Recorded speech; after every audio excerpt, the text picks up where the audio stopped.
Assalamualaikum warahmatullahi wabarakatuh. Bertemu lagi dengan mata pelajaran kimia kelas 11, materi baru bab 3 dengan judul Kinetika Kimia, Laju dan Mekanisme Reaksi Kimia.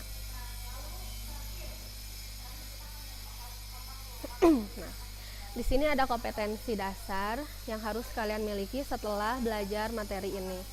Pertama, 3.6 memahami teori tumbukan tabrakan untuk menjelaskan reaksi kimia.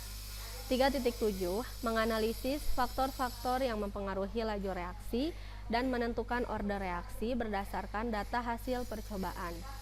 Itu adalah kompetensi pengetahuan. Lalu kompetensi keterampilannya 4.6 menyajikan hasil pemahaman terhadap teori tumbukan tabrakan untuk menjelaskan reaksi kimia. 4.7 merancang, melakukan, dan menyimpulkan serta menyajikan hasil percobaan faktor-faktor yang mempengaruhi laju reaksi. Di sini materi yang akan kita pelajari yaitu pertama, pengertian laju reaksi, hukum laju reaksi, tetapan laju, order reaksi 0, 1, 2, energi aktivasi, faktor suhu terhadap laju reaksi, faktor konsentrasi, luas permukaan, dan katalis terhadap laju reaksi. Lalu teori tumbukan, energi aktivasi, cara penyimpanan bahan, dan yang terakhir adalah percobaan faktor-faktor yang mempengaruhi laju reaksi dan order reaksi. Materi prasyarat yang sudah kalian pelajari sebelumnya yaitu mengenai struktur atom dan stoikiometri. Nah, materi ini sebagai prasyarat untuk materi kesetimbangan kimia yang akan dipelajari selanjutnya. Oke, sekarang belajar materi prasyarat dulu mengenai struktur atom. Nah, masih ingat dari teori atom Dalton bahwa atom itu adalah partikel terkecil yang tidak dapat dibagi lagi, dilambangkan dengan bola pejal. Nah, di sini masih ingat bahwa tiap atom itu memiliki jari-jari yang berbeda-beda tergantung dengan nomor atomnya. Ya, makanya ada yang kecil, ada yang besar. Lalu, untuk membedakan jenis atom satu dengan yang lain, maka dibedakan dengan pemberian warna. Nah, misalnya ini contoh pembentukan air, H2O. Nah, warna merah ini adalah unsur X. Kita beri oksigen. Nah, warna hijau ini adalah unsur Y, berarti hidrogen, ya. Ketika atom oksigen dan atom hidrogen bereaksi, ini adalah lambang dari partikel oksigen, merah-merah tuh banyak ya. Ini adalah simbol atau lambang dari partikel atau atom hidrogen, warna hijau lebih besar. Ketika dia bereaksi, dia akan membentuk suatu molekul H2O, H-nya 1, O-nya 2. Makanya H-nya yang warna hijaunya 1, lalu si oksigennya 2. Jadilah H2O ya. Oksigen bereaksi dengan hidrogen membentuk H2O, banyak molekul. Selain molekul bisa juga dia membentuk suatu senyawa atau ion ya. Lalu ada stoikiometri, masih ingat? Ini kelas 1 ya. Stoikiometri kita akan belajar mengenai konsentrasi. Apa itu konsentrasi? Nama lainnya itu kekentalan. Nama lainnya juga adalah kepekatan. Dalam kimia disebutnya adalah molaritas ya, lambangnya M besar. Di sini Ibu kasih contoh ada teh ya. Yang A katanya larutan teh pekat, yang B larutan teh encer ya. Dari warna saja sudah terlihat bahwa yang A lebih pekat, yang B lebih encer. Itu berarti yang A kalau dalam kimia konsentrasinya lebih tinggi daripada yang B, atau molaritas A lebih tinggi dari molaritas B. Nah, bisa nggak kita menghitung berapa sih kepekatan gelas yang A, berapa kepekatan teh pada gelas yang B? Ada rumusnya, masih ingat? M besar, molaritas adalah massa, satuannya gram, dibagi mr, dikali 1000, dibagi volume, satuannya mili. Seperti itu. Lalu kita akan belajar mengenai kinetika kimia. Apa itu? Nah, coba perhatikan gambar berikut ini. Ada 3 gambar ya. Pertama ini gambar apa? Ya, ini adalah gambar bom yang sedang meledak. Betul? Gambar kedua adalah ini gambar kapal. Ya, ini adalah gambar kapal yang sudah tua, yang sudah berkarat, bahkan berjamur ya di bawahnya. Nah, gambar ketiga ini adalah gambar batu ya. Batu tengahnya bolong, artinya ini batu yang sudah mengalami pelapukan. Lalu ada keterangan di bawahnya SSS. Apa ini? Dia menyatakan keterangan waktu dalam second. Nah, keterangan pertama bahwa bom ini dia meledak ini dalam waktu kurang lebih 1 detik. Gambar 2, dia sampai bisa menjadi berkarat seperti ini dia membutuhkan waktu berapa? 10⁹ detik atau kurang lebih 30 tahun. Gambar ketiga, dia membutuhkan waktu 10⁻15 second atau kurang lebih 30 juta tahun. Artinya gimana? Bahwa ada yang berlangsungnya sangat cepat, ada yang lama, bahkan ada yang sangat lama ya, terjadi peledakan bom, perkaratan, bahkan pelapukan gitu ya. Nah, jadi kinetika kimia ini adalah kita akan mempelajari ilmu tentang kecepatan atau laju reaksi ya. Nama lain kecepatan reaksi sama saja dengan laju reaksi. Terus kita akan belajar faktor yang mempengaruhinya. Apa sih faktor yang mempengaruhi? Kenapa gambar 1 sangat cepat, gambar 2 lama, bahkan yang ketiga sangat lama. Yang ketiga, bagaimana mekanisme reaksi yang terjadinya? Seperti apa reaksinya? Gitu ya. Bagaimana bisa terjadi reaksinya? Ada yang lama, sedang, dan cepat gitu. Nah, kita sekarang belajar mengenai laju reaksi. Contohnya, Ibu beri analogi terlebih dahulu, misalnya laju kendaraan bermotor ya. Misalnya ibu dari rumah ke sekolah dengan jarak 100 km menempuh waktu 2 jam. Berapa kecepatan ibu mengendarai motor? Berarti bisa disimpulkan bahwa kalau motor kan di depannya itu ada speedometer ya, bacaannya kilometer per jam. Berarti dapat disimpulkan bahwa kecepatan ibu dalam 1 jam itu kurang lebih 50 km gitu ya kecepatan. Tetapi faktanya di jalan, misalnya ibu bawa motornya kadang dipercepat ketika jalannya sepi, kadang diperlambat ketika macet, bahkan bisa berhenti terlebih dahulu ketika lampu merah ya. Berarti bisa ditarik kesimpulan, bisa ditarik kecepatan rata-rata ibu berapa, seperti itu ya. Sekarang ibu bagaimana kecepatan reaksi dari suatu reaksi kimia? Nah, biasanya reaksi kimia itu dilambangkan dengan persamaan reaksi terlebih dahulu. Contohnya nih, ini ada A, ini ada zat A, ya, dia mengalami reaksi menjadi zat B, seperti itu ya. Ibu contohkannya A, B terlebih dahulu. Lalu, nah, ini ada tanda panah, artinya zat A mengalami reaksi, dia berubah menjadi zat B. Masih ingat ya, zat-zat yang sebelum tanda panah disebutnya zat reaktan atau pereaksi. Ya, bisa 1, bisa 2, bisa 3, terserah itu mah. Lalu, di sebelah kanan tanda panah, ini disebutnya adalah produk. Bisa 1, bisa 2, seperti itu ya. Nah, Bu, kayak gimana sih? Oke, hapus dulu. Nah, coba perhatikan di sini ada reaksi dari zat A yang partikelnya dilambangkan dengan berwarna ungu ini, dia akan mengalami reaksi berubah menjadi zat B yang partikelnya yang dilambangkan dengan partikel berwarna hijau. Ya, sekarang perhatikan di sini. Pertama di sini ada jam ya atau stopwatch yang menunjukkan waktu, misalnya ini per detik. Lalu di bawahnya ada apa, Bu? Ada partikelnya ya. Tuh. Oke, sekarang gambar pertama dulu.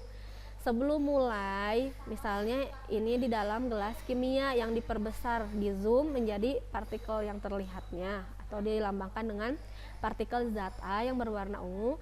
Ketika waktunya 0 detik, di dalam wadah tersebut hanya ada partikel zat A ya. Tapi ketika dia diberi perlakuan sehingga dia bisa mengalami reaksi pada waktu misalnya ini 15 detik, 15 detik kemudian ketika dia bereaksi dihasilkan partikel B yang berwarna hijau ya, dihasilkan produk. Artinya ketika 15 detik dia sudah bereaksi menghasilkan produk. Lalu semakin bertambahnya waktu ditambah 15 detik kemudian apa yang terjadi? Si zat B-nya bertambah banyak ya. Lalu si zat A-nya berkurang, partikel A-nya. Lalu bertambah waktu lagi ditambah 15 detik kemudian semakin banyak produknya zat B-nya. Zat A-nya semakin sedikit. Dengan berlangsungnya waktu bertambah lagi 15 detik, ternyata dominannya makin banyaknya adalah produk partikel zat B. Zat A-nya cuma berapa? Tinggal sedikit ya. Nah, lalu apa itu laju reaksi dari hasil analisis tadi? Bahwa laju reaksi itu adalah bertambahnya konsentrasi produk dan berkurangnya konsentrasi reaktan ya per satuan waktu dalam second. Konsentrasi tadi kita menggunakan satuannya molaritas. Nah, ini adalah grafik laju reaksi ya. Nah, di sini ada yang lajur tegak konsentrasi, lajur mendatar waktu. Tuh, ada keterangan A dikurungin. Ini dibacanya konsentrasi A ya. Tanda kurung ini dibacanya konsentrasi A. Konsentrasi reaktan B, konsentrasi B ini disebutnya konsentrasi produk ya. Nah, dari 0 nih. Dengan bertambahnya waktu, bagaimana si reaktan? Dia akan berkurang, asalnya banyak, jadi berkurang tuh. Jadi si grafiknya ke bawah, landai ke bawah. Bagaimana dengan produk? Produk seiring bertambahnya waktu dia akan bertambah, meningkat ya. Jadi nanti ujungnya produknya akan banyak, si reaktannya menjadi berkurang. Bertambahnya produk, berkurangnya reaktan ya. Makanya nih, ini V itu artinya laju reaksi yang A dulu. Berarti laju reaksi A itu tuh delta ini artinya perubahan. Berarti si konsentrasi A mengalami perubahan per satuan waktu, per perubahan waktu juga. Yang B juga sama. V ini laju reaksinya adalah perubahan konsentrasi B. Perubahan itu bisa bertambah, bisa berkurang ya, dilambangkan dengan delta. Per satuan waktunya juga berubah ya, bertambah. Ibu apa bedanya? Ini nggak ada apa-apa, ini ada negatif. Nah, negatif ini hanya menandakan bahwa dia konsentrasinya berkurang saja ya. Berarti yang positif ini artinya dia konsentrasinya bertambah. Nah, di sini ada contoh dari hasil percobaan. Nah, di sini ada larutan berwarna biru. Nah, ketika dilihat secara makroskopik, dilihat sampai lebih kecil, ternyata partikelnya berwarna biru. Dia akan direaksikan dengan pemutih. Nih, pemutihnya di dalam gelas ukur. Pada 0 menit masih biasa aja ya. Larutan biru masih biru, pemutihnya ya udah masih pemutih. Nah, ketika dia direaksikan itu akan menghasilkan suatu larutan yang tidak berwarna. Jadi, ketika larutan biru ini direaksikan dengan pemutih, hasilnya itu adalah larutan yang tidak berwarna ya. Berarti produknya itu adalah si larutan yang tidak berwarna itu. Apa Bu? Ya kita belum tahu, masih kita lihat secara warna dulu. Sekarang Bu, ketika dia sudah dimasukkan dihitung waktu. Menjadi berapa nih? 2 menit 30 detik Bu. Ternyata warna birunya mulai menghilang dan mulai dihasilkan larutan yang tidak berwarna ya. Nih, di sini dilambangkannya yang birunya menjadi berkurang ya, larutan yang tidak berwarnanya bertambah. Ternyata setelah didiamkan lagi, reaksi itu berlangsung terus. Ketika sudah 5 menit misalnya, Bu, ternyata dominannya jadi menjadi larutan berwarna putih. Ketika dilihat secara makroskopik, ternyata partikel yang birunya makin sedikit, si larutan yang tidak berwarnanya semakin banyak ya. Jadi laju reaksi itu adalah berkurangnya reaktan dan bertambahnya produk gitu ya. Nah, ini melambangkan yang tadi ya, bahwa laju reaksi itu adalah si konsentrasi reaktan tadi itu diibaratkan zat A, dia mengalami perubahan persatuan waktu. Waktunya juga mengalami perubahan karena dia dari 0 menjadi sekian detik. Karena reaktan dia diberi lambang min, artinya dia berkurang. Kalau produk yang tadi ya, produk sama, dia mengalami perubahan konsentrasi produk zat B karena bertambah tadi persatuan waktu. Ininya tidak ada tanda, artinya bertambah. Nah, di sini misalnya Ibu ada reaksi kimia, contohnya ini A ditambah B menghasilkan zat C dan D. Ibu nih apa nih, A kecil, B kecil, ini biasanya koefisien, angka ya yang di depan molekul, senyawa atau ion. Nah, Ibu gimana sih laju reaksinya? Lihat paling bawah. Nah, nanti untuk menghitung laju reaksinya kurang lebih 1 per A. A ini koefisien ya. Misalnya koefisien misalnya ini 2 atom H, berarti di sininya 1 per 2 sesuai dengan jumlah koefisiennya ya. Lalu di sini perubahan si atom H-nya berapa konsentrasinya, waktu yang diperlukan berapa, seperti itu ya. Ini berarti reaktan itu semua yang sebelum tanda panah, berarti reaktan itu zat A dan zat B. Kalau zatnya 2, kalau 3 berarti 3-tiganya sebelum tanda panah. Ini dia sebelum tanda panah, yang si zat B dia sama mengalami pengurangan. Lalu setelah tanda panah itu adalah produk, artinya dia bertambah. Makanya jadi 1 per C, tapi tandanya positif. Yang D juga sama, dia mengalami penambahan, ditulisnya jadi 1 per koefisien per D, tapi positif. Nah di sini ada soal ya. Misalnya dalam reaksi nih 2N2O5 nih, 2 ini adalah koefisiennya ya. Nah, 2N2O5 dia mengalami reaksi berubah menjadi 4NO2 ditambah O2. Koefisien NO2 4. Lalu koefisien oksigen 1, kalau 1 tidak ditulis ya. Nah, dalam reaksi ini, dalam persamaan reaksi ini ternyata dihasilkan NO2 dengan laju reaksi 0,0072, satuannya mol per liter second. Lalu pertanyaannya apa? Nah, pertanyaannya yang A, berapa laju reaksi perubahan? Ini dia ingin menanyakan laju reaksi. Kita akan menghitung laju reaksi. Berapa perubahan laju reaksi dari konsentrasi oksigen? Mana oksigen nih? Yang ditanya si oksigen berapa laju reaksi oksigennya ya?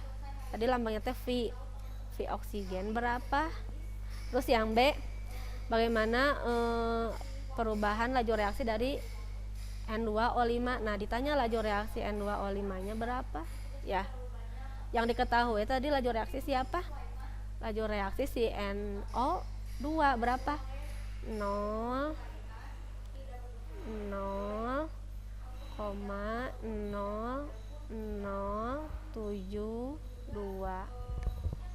Nah,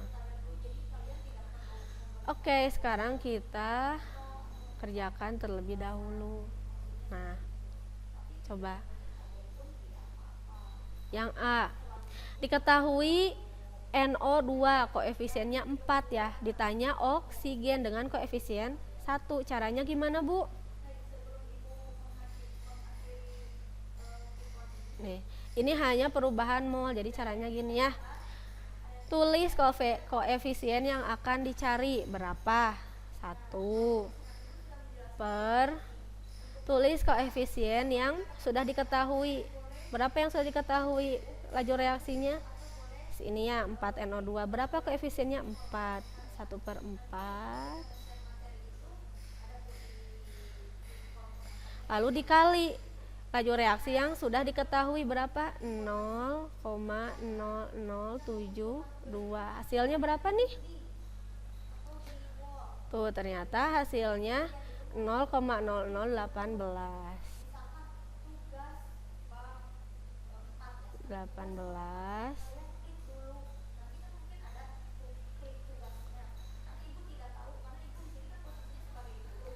Satuannya apa? Mol. Harus pakai satuan ya, per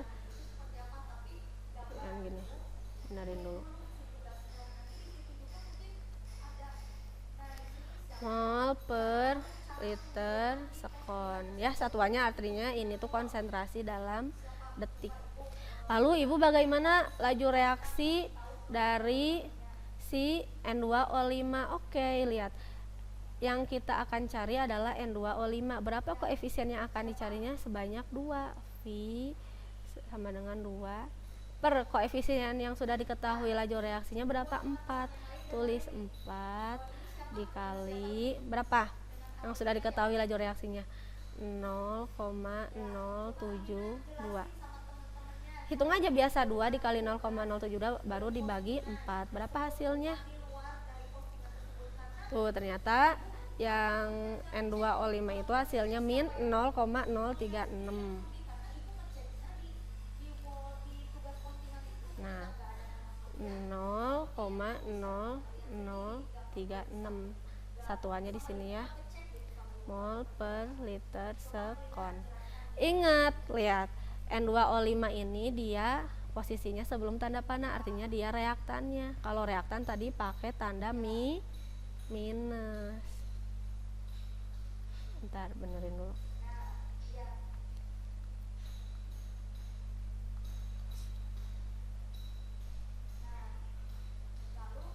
Nah, tanda minus.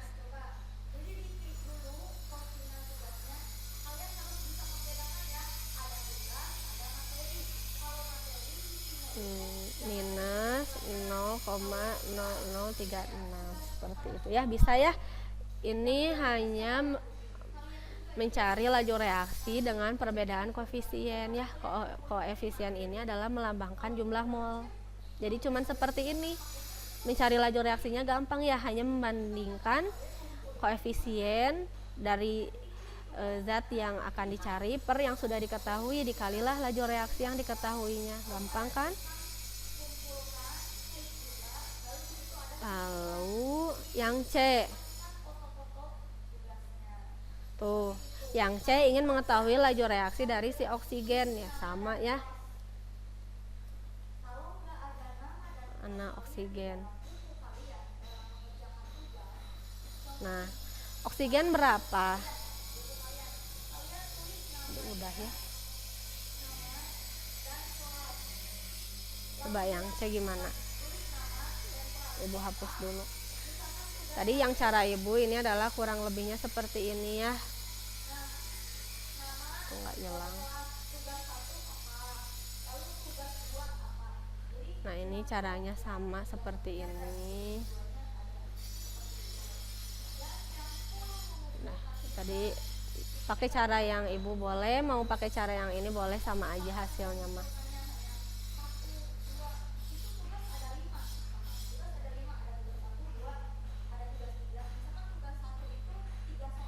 Nah, Ibu hapus dulu.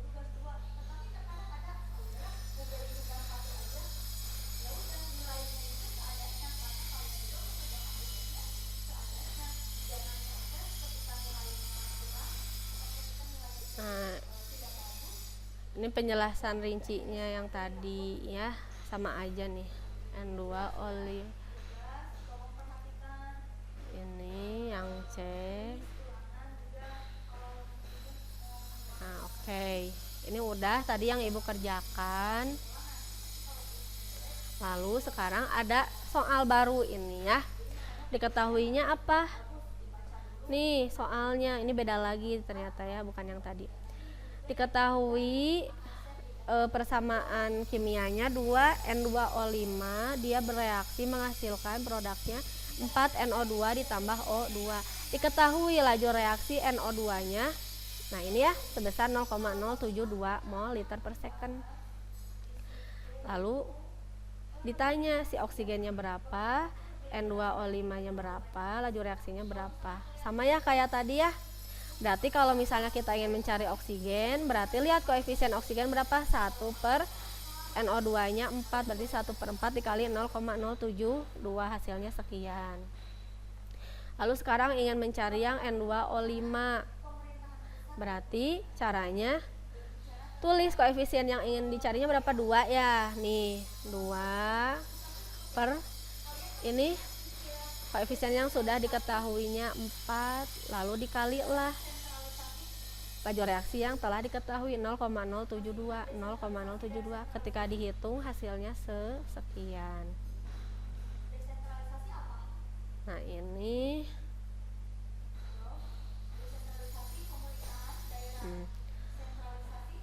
lalu si yang N2O5 itu hasilnya negatif. Ini oksigen.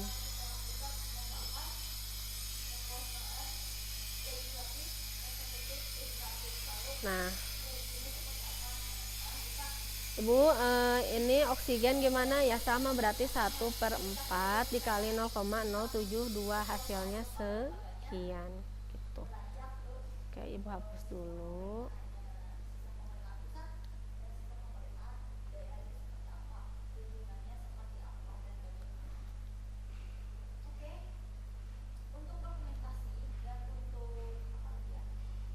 Oke. Sekarang masuk ke dalam hukum laju reaksi. Ya. Apa itu hukum laju reaksi? Yaitu adalah persamaan yang menunjukkan hubungan antara konstanta laju yang bergantung pada suhu dan konsentrasi reaktan.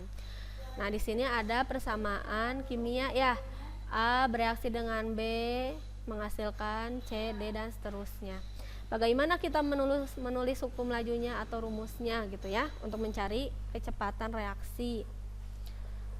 Nah, ternyata hukum lajunya adalah V sama dengan K dikali konsentrasi A pangkat M dikali konsentrasi B pangkat N. Apa itu V? V itu yang tadi ya, laju reaksi. Kita akan mengetahui kecepatan reaksi menggunakan rumus. K adalah konstanta atau tetapan, nilainya pasti tetap.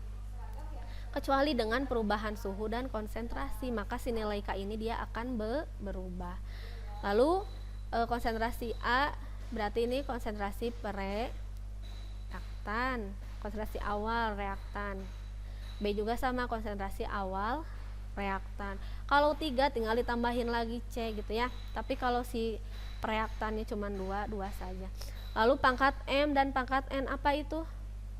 Itu adalah menyatakan tingkat reaksi, tingkat kecepatan si reaksi tersebut, tingkat kecepatan zat tersebut mengalami reaksi, gitu ya.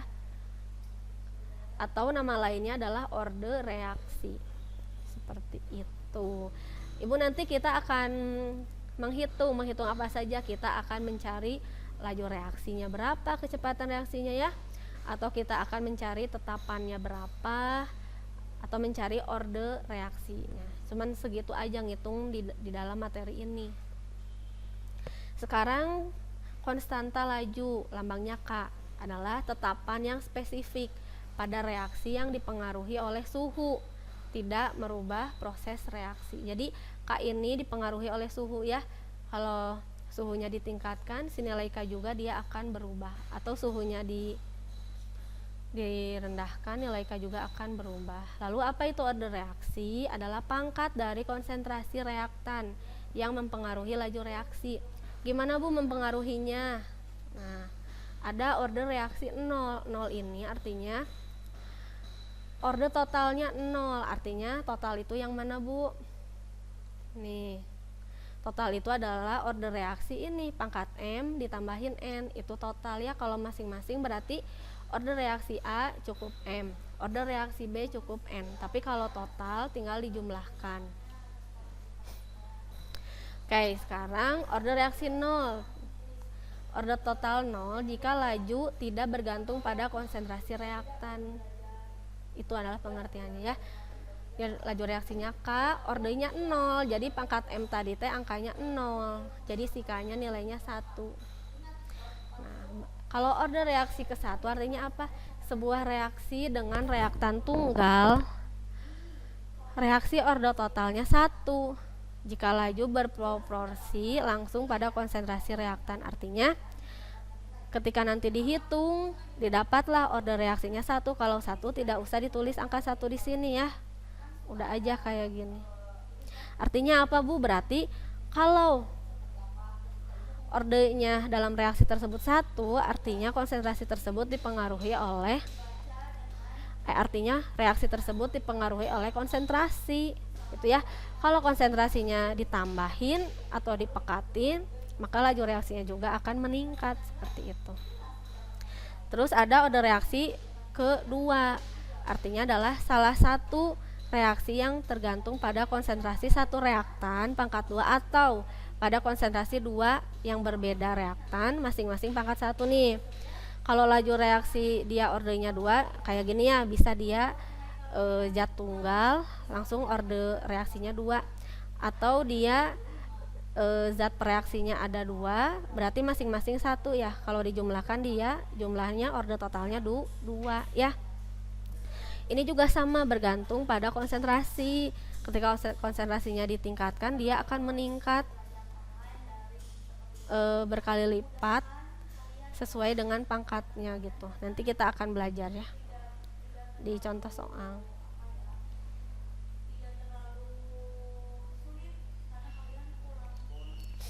Nah, sekarang Ibu ternyata laju reaksi ini dipengaruhi oleh apa sih? Oleh 2. Pertama oleh tumbukan apa? Partikelnya.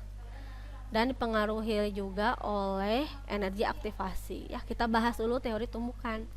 Ternyata teori tumbukan ini berdasar pada teori kinetika molekul. Kinetika artinya gerak molekul, ya. Bisa dalam cairan, gas atau padatan, yang menggambarkan pada tingkat molekuler. Terus teori tumbukan ini menyatakan bahwa molekul harus bertumbukan untuk terjadinya reaksi ya.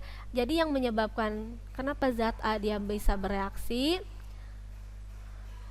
itu adalah karena adanya tumbukan. Jadi dia bertumbukan karena tiap atom itu dia bergerak.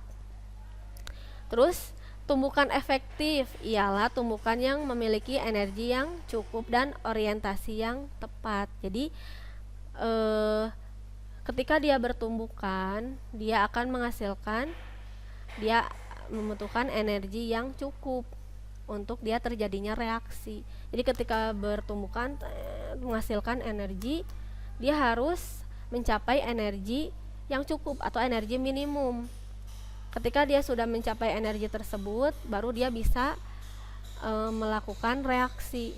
Tapi kalau energi ketika dia bertumbukan itu dia kurang efektif, tidak mencapai energi minimum, dia balik lagi, dia tidak akan mengalami reaksi gitu ya.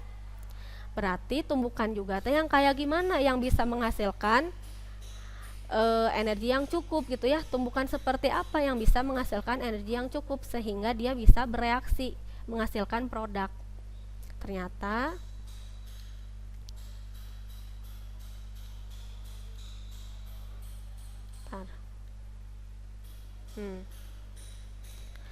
ternyata pertama dia tumbukannya harus efektif gitu ya.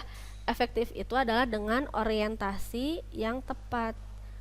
Contohnya ini ada gambar yang atas adalah tumbukan efektif, gambar yang bawah adalah dia tumbukan yang tidak efektif. Bagaimana yang efektif nih? Nih, ini adalah senyawa CO.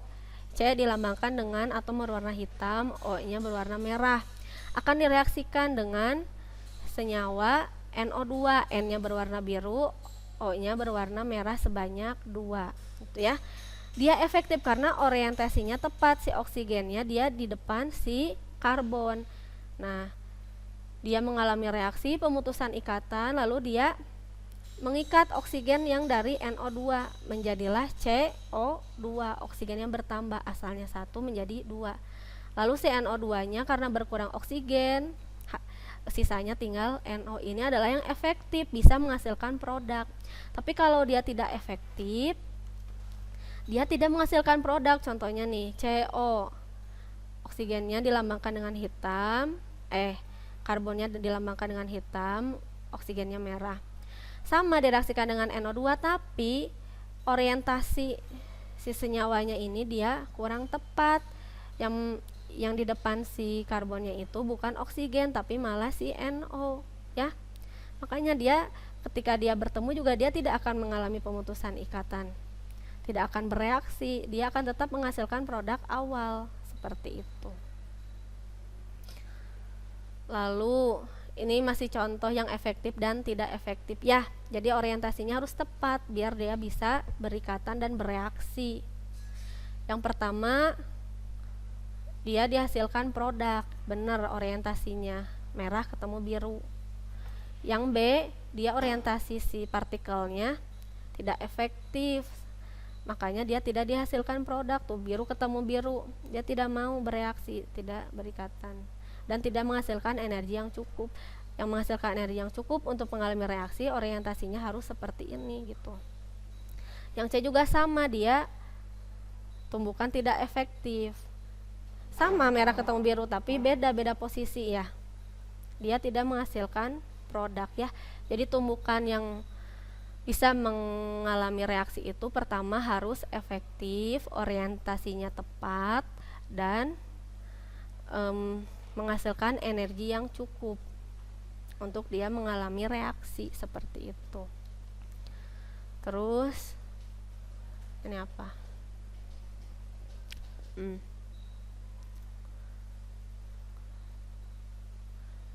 Nah, bu energi yang cukup itu apa? Ternyata disebutnya adalah EA, energi aktivasi, atau nama lainnya adalah energi minimum. Apa itu energi yang dibutuhkan untuk terjadinya reaksi kimia? Contohnya kita misalnya untuk beraktivitas, berlari, jalan, kita juga butuh energi dengan makan ya. Nah, sama ini juga si atom-atom, dia bisa bereaksi butuh energi minimum disebutnya, atau nama lainnya EA gitu ya. Lalu apa bu pengaruhnya EA? Nih, kalau EA-nya rendah, dia bisa dengan mudahnya mengalami reaksi. Tapi kalau energi aktivasinya dia dibutuhkannya tinggi, dia sukar mengalami reaksi gitu ya. Contohnya nih, ini ada grafik. Nah, reaktannya adalah zat A dengan B2. Ternyata dia mengalami reaksi. Nah, energi aktivasi ini diibaratkan ini, misalnya ini bola, diibaratkan yang akan mendaki bukit.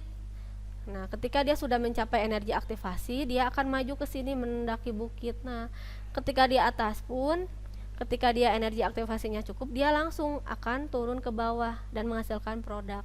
Analoginya seperti itu, tapi ketika reaksi tersebut energi aktivasinya dia sangat tinggi, dia akan balik lagi.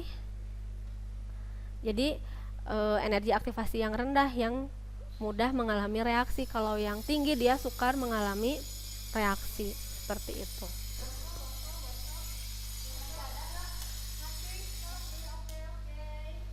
Nah, ini energi aktivasi dalam reaksi eksoterm.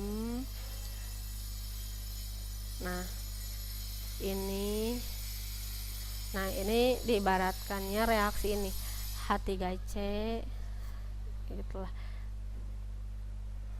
sekilas saja ya. Ini energi aktivasinya nih dari bawah sini sampai ke atas kalau dibuat grafik. Nah, nanti energi aktivasi tadi akan dibahas lebih lanjut di dalam katalis. Sekarang adalah faktor-faktor yang mempengaruhi laju reaksi. Ternyata kenapa reaksi itu ada yang berlangsung sangat cepat, hitungan detik, menit, jam, bahkan tahunan lama. Ternyata ada faktor yang mempengaruhinya. Pertama ada faktor pengaruhnya itu suhu, kedua konsentrasi, 3 luas permukaan, 4 katalis. Bagaimana faktor suhu terhadap laju reaksi? Kita lihat gambar berikut. Nah, coba apa perbedaan gambar berikut pada air panas dan pada air dingin?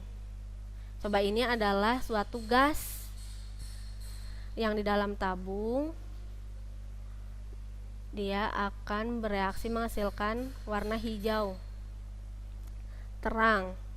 Ternyata mengalami perbedaan ketika di dalam air dingin, dia juga sama berwarna hijau, bercahaya, tetapi berbeda ketika dia dimasukkan ke dalam air panas, dia lebih terang. Gitu ya. Artinya apa ini? Berarti suhu mempengaruhi ya ketika di dalam air dingin. reaksinya seperti ini, tetapi ketika di dalam air panas reaksinya hasilnya semakin terlihat terang. Berarti kalau dari percobaan ini suhu mempengaruhi. Nah, jadi pada suhu tinggi energi kinetiknya itu besar. Jadi si atom-atom di dalam tabung tadi ketika pada suhu tinggi itu dia energi kinetiknya besar, gerakan tumbukan atomnya sangat besar, sehingga reaksinya juga meningkat dan hasilnya pun dia lebih terang. Sehingga tumbukan antar partikel akan sering terjadi yang mengakibatkan laju reaksi menjadi naik ya. Nih, dikasih clue. Suhu meningkat, tetapan laju meningkat. Laju reaksi meningkat. Sekarang bagaimana faktor konsentrasi terhadap laju reaksi? Nah, coba lihat gambar. Gambar atas itu adalah steel wool, dia dibakar di udara biasa dengan kandungan oksigennya 20%. Tuh, bagaimana yang kebakarnya? Seperti itu ya. Coba bandingkan dengan yang di bawah. Di bawah ini dia dibakarnya pada keadaan gas oksigennya 100%. Apa yang terjadi? Yang di bawah terbakarnya sangat cepat, tuh apinya lebih besar daripada gambar yang di atas ya. Gambar yang di atas bagaimana ini? Dia terbakarnya lebih sedikit, lebih lambat ya.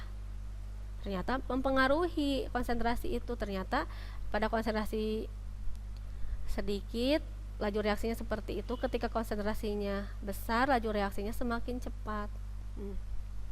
Semakin banyak partikel atau molekul yang ada, semakin banyak juga tumbukan yang terjadi, mengakibatkan semakin banyak reaksi yang terjadi. Laju reaksi berbanding lurus dengan konsentrasi reaktan ya. Kalau konsentrasinya ditingkatkan, laju reaksinya semakin cepat. Seperti itu. Sekarang pengaruh luas permukaan terhadap laju reaksi. Coba, apa itu luas permukaan? Luas permukaan itu adalah luas bidang sentuh untuk mengalami reaksi. Itu ya. Tuh, baca dulu. Semakin banyak pembagian menjadi bagian-bagian pada reaktan berupa padatan atau cairan, berarti semakin besar luas permukaan per volume. Semakin mudah kontak dengan reaktan lain sehingga reaksi akan cepat berlangsung. Nih contohnya ya. Di sini ada reaksi, di dalamnya kurang lebih kapur ya, kapur batangan. Yang sebelah sini dia kapur serbuk. Coba yang mana yang mengalami reaksi cepat? Pada kapur yang serbuk. Kenapa? Karena luas permukaan kapur serbuk itu lebih besar daripada luas permukaan kapur batangan ya. Makanya hasil reaksinya juga tuh lebih banyak gelembung-gelembung. Seperti itu. Diibaratkan seperti ini, misalnya ibu punya kubus. Kubus itu memiliki bidang sentuhnya berapa sisinya? 1, 2, 3, 4, 5, 6. 6 ya, 6 sisi. Lalu ibu bagi 2, berarti udah ada 2 bagian kubus. Masing-masingnya kan sama 6. Berarti ketika diperkecil, ketika dibagi 2, bertambah si bidang sentuhnya, luas permukaannya menjadi 2 kali lipatnya 6. Lalu kalau semakin kecil berarti luas permukaannya semakin banyak, seperti itu ya. Ini juga sama nih.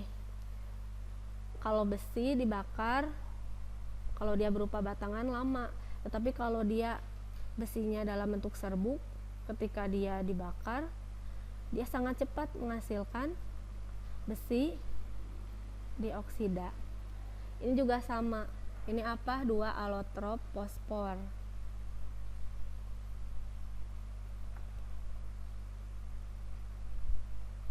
Nah, sama ini juga.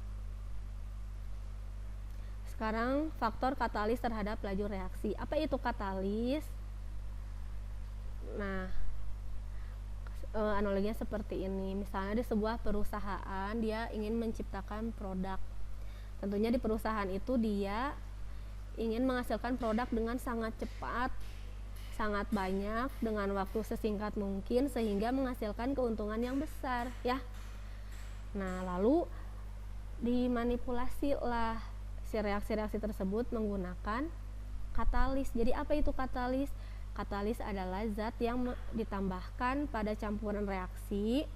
Berarti zat lain tuh katalis tuh yang ditambahkan untuk meningkatkan laju reaksi tanpa dikonsumsi pada reaksi. Artinya zat lain yang ditambahkan. Lalu katalis itu menyediakan jalan alternatif yang meningkatkan laju reaksi. Jadi katalis itu dia mempercepat reaksi dengan jalur energi yang lebih rendah. Energi apa? Energi aktivasi. Sehingga reaksi akan lebih cepat berlangsung, ya. Katalis bereaksi dengan reaktan untuk membentuk intermediate, tetapi dihasilkan kembali pada tahap selanjutnya, maka tidak dikonsumsi pada reaksi. Jadi seperti ini. Katalis itu adalah zat lain yang ditambahkan ke dalam reaksi. Tujuannya adalah untuk menurunkan energi aktivasi. Jika dia energi aktivasinya tinggi, sukar mengalami reaksi, maka ditambahlah katalis. Dengan adanya katalis, dia bisa menurunkan energi aktivasi sehingga dia mudah untuk mengalami reaksi, gitu ya. Sehingga mempercepat reaksi asalnya misalnya lama, perlu waktu 2 jam, ketika ditambah katalis, dia hanya perlu waktu misalnya setengah jam, seperti itu. Katalis itu bereaksi, menghasilkan intermediate dulu. Dia bereaksi, tetapi nanti dihasilkan kembali katalisnya, gitu ya. Jadi seolah-olah dia tidak dikonsumsi pada reaksi. Seperti itu. Nah, ini grafiknya ya. Tuh. Nah, di sini bisa dilihat nih perbedaan energi kinetik minimum energi aktivasi ketika dia ditambah katalis dan ketika tidak ditambah katalis. Ini grafik saja. Nah, ini juga pada keadaan eksoterm dan endoterm. Nah, kalau ini coba perhatikan dulu ini. Asalnya si reaksi ini energi aktivasinya sebesar ini. Kan di sini ada angka nanti ya bisa berapa. Itu sangat tinggi. Berarti dia sukar mengalami reaksi, tetapi ketika ditambah katalis, maka grafiknya berubah, jalannya menjadi lebih landai, dia lebih cepat mengalami reaksi. Seperti itu ya. Jadi katalis fungsinya menurunkan energi aktivasi sehingga menjadi rendah dan mudah mengalami reaksi. Oke, sekarang kita akan menghitung laju reaksi, gitu ya. Kan kalau tadi laju pengendara motor bisa dilihat dari speedometer ya, tapi kalau reaksi, ingin mengetahui kecepatan reaksi, ingin mengetahui laju reaksi dengan menggunakan hukum laju yang tadi, menggunakan rumus, gitu ya. Di sini ada salah satu contoh soal. Nah, tentukanlah order reaksi, tetapan order reaksi, dan hukum laju reaksi. Nah, di sini soalnya apa? Ada persamaan reaksi dari zat A direaksikan dengan 2 zat B menghasilkan zat C. Nah, ini dilakukan 3 kali percobaan nih, 3 kali eksperimen, masih sama zat A dan zat B, tapi yang dibedakannya adalah konsentrasi. Nah, ketika dia bereksperimen pertama dengan konsentrasi 1 kali 10 pangkat min 2 molar, ini sangat kecil ya, min 2 itu artinya 0,01 molar. Direaksikan dengan zat B dengan konsentrasi atau kepekatan atau kekentalan larutannya 0,02 molar. Ternyata setelah dihitung pakai stopwatch itu reaksi berlangsung, ternyata dia sebesar laju reaksinya 1,5 kali 10 pangkat min 6. Satuannya molaritas per second atau mol per liter second. Nah, ini percobaan pertama ya. Terus dilakukan percobaan kedua, diubah nih. Si zat A-nya masih tetap 1. Si zat B-nya di 2 kali lipatkan. Ternyata hasil reaksinya juga jadi meningkat ya. Meningkatnya sebesar berapa? 2 kali lipatnya. Sekarang dilihat dari percobaan ketiga. Percobaan ketiga ternyata diubah. Si zat A-nya dibuat 2 kali lipat, zat B-nya pun masih sama, ternyata hasilnya seperti itu ya. Sekarang kalau misalnya sekarang kita akan menghitung order reaksi ya. Karena konsentrasi sudah diketahui, tuh zat A-nya udah ada konsentrasinya ya. Zat B-nya udah ada. Laju reaksinya sudah ada. Di sini soal kita akan mencari order reaksi ya, order reaksi si zat A dan order reaksi si zat B.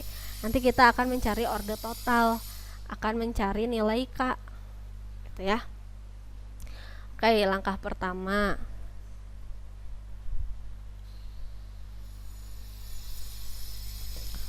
Langkah pertama, kita akan mencari order reaksi dari zat A terlebih dahulu, ya. Nah, di sini zat A terlebih dahulu.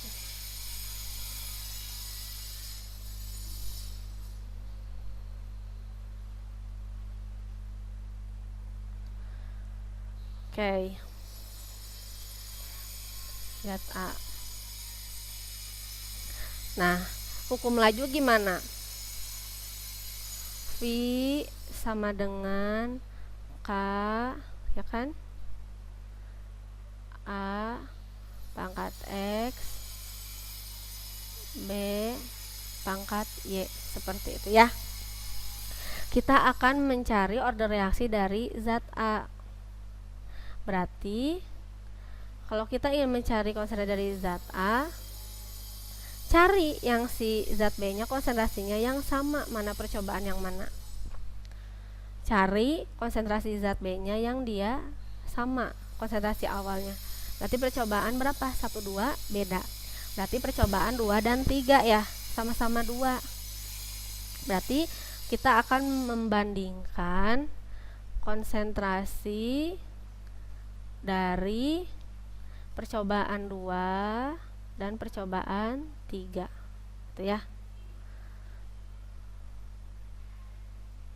Seperti itu. Masukkan rumusnya, apakah sama ya? Masukkan konsentrasi zat A pada percobaan 2 berapa? 1. Kalau enggak mah biar lebih enak perbandingannya.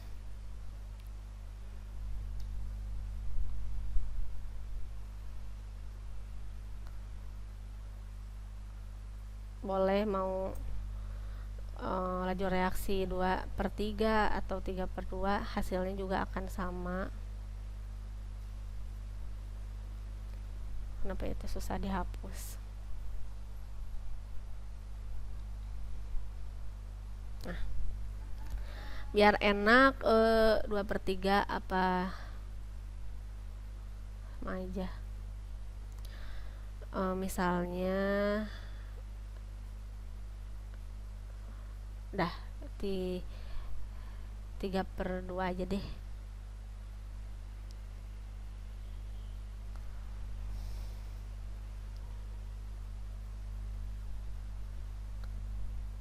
Bentar ya.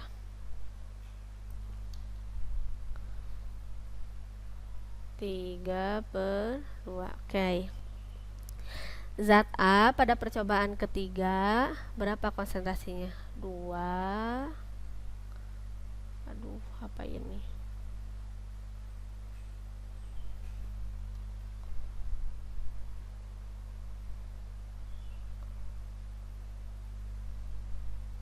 Bentar ya. Oke.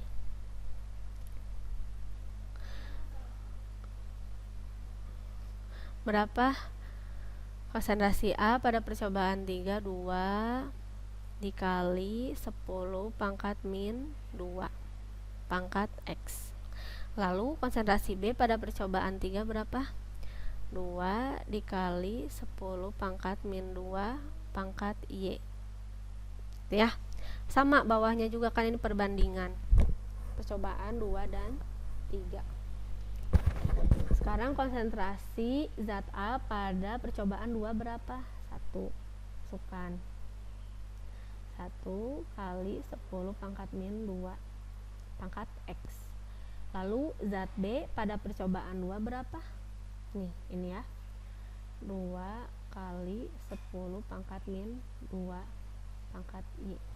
Nah, kita ingin mencari order reaksi pada zat A terlebih dahulu ya. Sekarang ada yang bisa dicoret tidak? Oh, ini belum dimasukkan. Berarti ini percobaan 3 dan 2. Laju reaksi percobaan 3 berapa? Kan sudah diketahui. Nah, laju reaksi pada percobaan 3 berapa? 1,2 kali 10 pangkat min 5. Lalu pada percobaan 2 3 dikali 10 pangkat min 6. Kayak ini lebih enaknya 2:3 ya. Udah. Nah, ini ada yang bisa dicoret, bisa atas bawah sama dicoret Kak, habis. Mana lagi yang habis? Ini sama ya, habis. Lalu tinggal sisanya apa? 1,2 kali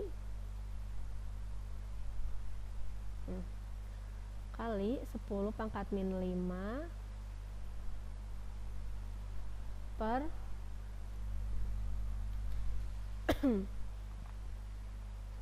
per 3 dikali 10 pangkat min 6.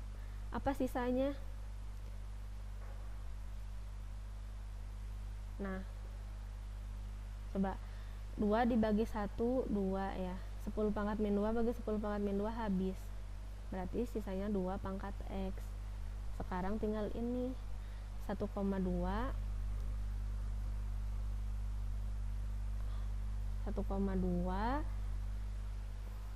dibagi, artinya berarti ini 1,2 dikali 10 pangkat min 5. Samain dulu pangkatnya biar enak ngitungnya. Nah, buat menjadi pangkat min 5 juga, berarti nanti tuh 0,3 ya, kali 10 pangkat min 5 ya. Min satunya dimasukkan ke sini. Sok bagi dulu, 1,2 bagi 0,3 berapa? Boleh pakai kalkulator aja. Dibagi 0,3, 4 hasilnya.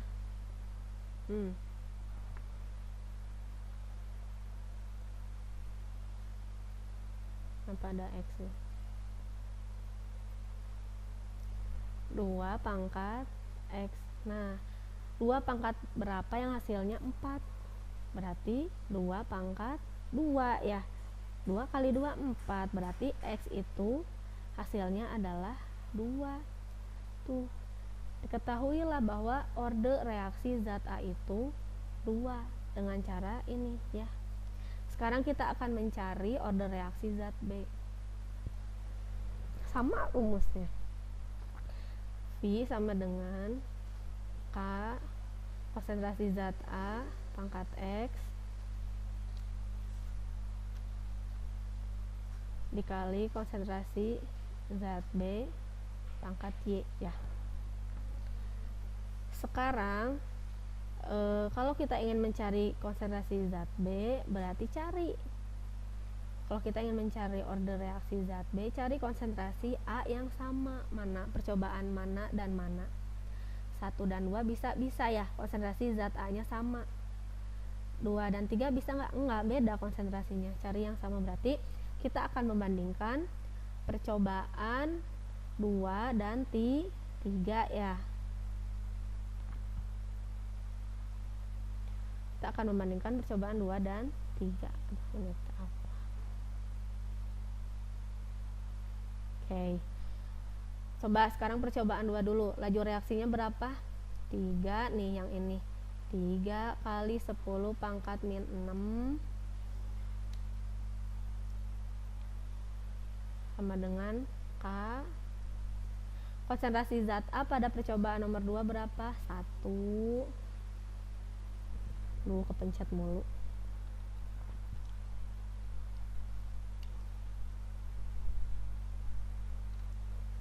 Nah, berapa? 1 kali 10 pangkat min 2.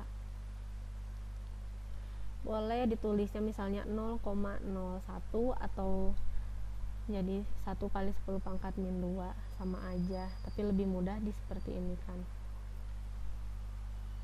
Pangkat berapa nih? Si X nya sudah diketahui kan, X nya berapa nih? 2, ya udah masukin pangkat 2 ya. Dikali B nya pada percobaan 2 berapa? 2 dikali 10 pangkat min 2, masih Y karena kita akan mencari Y, belum diketahui. Dibanding percobaan yang ketiga, konsentrasi zat A nya laju reaksinya dulu. Laju reaksi pada 2 dan 3, 2 dan 1 ya, harusnya salah, 2 dan 1 ya, karena yang samanya, konsentrasi zat A yang samanya ini percobaan 1 dan 2. Tapi lebih enak nanti kan hasilnya dibagi jadi 2/1. Berapa laju reaksi pada percobaan pertama? 1,5 kali 10 pangkat min 6. Oke. Kali K.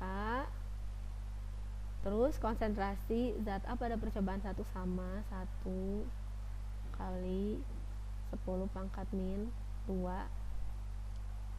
X nya berapa nilainya? Sudah diketahui 2, udah masukkan 2. Terus konsentrasi zat B pada percobaan 1 berapa? 1 kali 10 pangkat min 2 pangkat Y. Oke, sekarang ada yang bisa dicoret? Bisa, yang mana nih? K habis, coret. Ada lagi nggak? Ini sama ya, atas bawah habis, ini juga. So, berarti sisanya tinggal 3 dibagi 1,5 berapa? 2 ya. 10 pangkat min 6 bagi 10 pangkat min 6 habis. Jadi tinggal 2. Oke.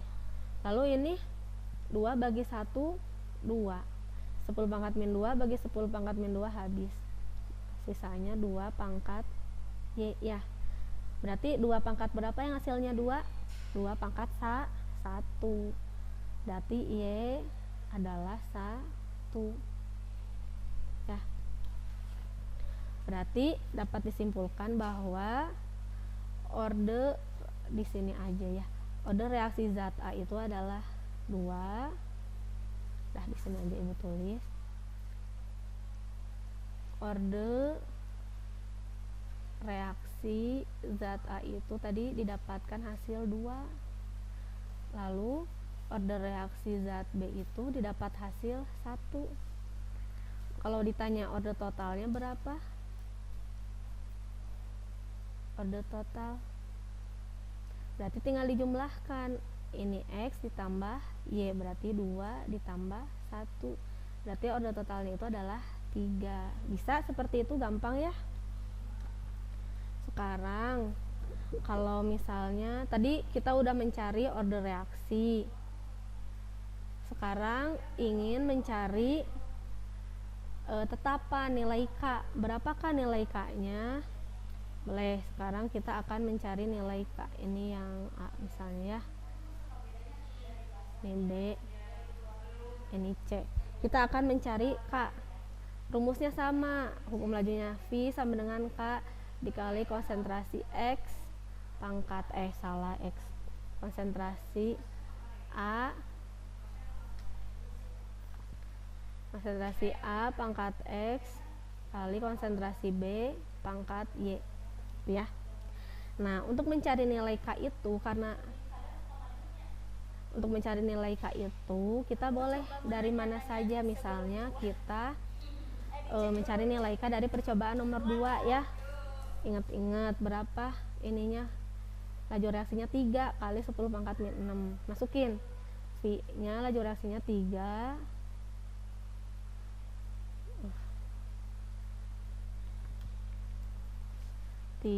dikali 10 pangkat min 6. Kita akan mencari nilai K, tetapan lajunya. Masukkan konsentrasi zat A berapa pada percobaan 2? 1 kali 10 pangkat min 2. Ini pada percobaan 2 ya. Berapa? 1 kali 10 pangkat min 2. X-nya berapa? Laju reaksi pada zat A 2, 42 dikali konsentrasi B pada percobaan 2 berapa? Nih 2 kali 10 pangkat min 2 pangkat Y nya berapa? Y nya sudah diketahui, Y nya 1. Udah tinggal kalian hitung, berarti K sama dengan 3 kali 10 pangkat min 6 per 1 kali 10 pangkat min 2 pangkat 2 dikali 2 dikali 10 pangkat min 2 pangkat 1. Itu ya. Coba hitung. Atasnya masih 3 dikali 10 pangkat min 6 dibagi 1 kuadrat 1. 10 pangkat min 2 kuadrat tinggal dikaliin, berarti jadi min 4 ya. Terus ini masih 2 kali 10 pangkat min 2 pangkat 1 kan. Lalu pangkat ini bisa dijumlahkan, dikalikan. Kalau dikalikan berarti 2 kali 1 2. 10 pangkat min 4 dikali 10 pangkat min 2. Kalau pangkat dikalikan jadi ditambah, jadi 10 pangkat min 6. Oke. Sekarang hitung. Dan bisa dibagi, bisa, ini sama ya, habis 3 bagi 2 1,5. Udah tetapannya segini ya. Nah, nanti kalian hitung PR nih, hitung nilai K pada percobaan 1 dan percobaan 3. Oke, ditambahin.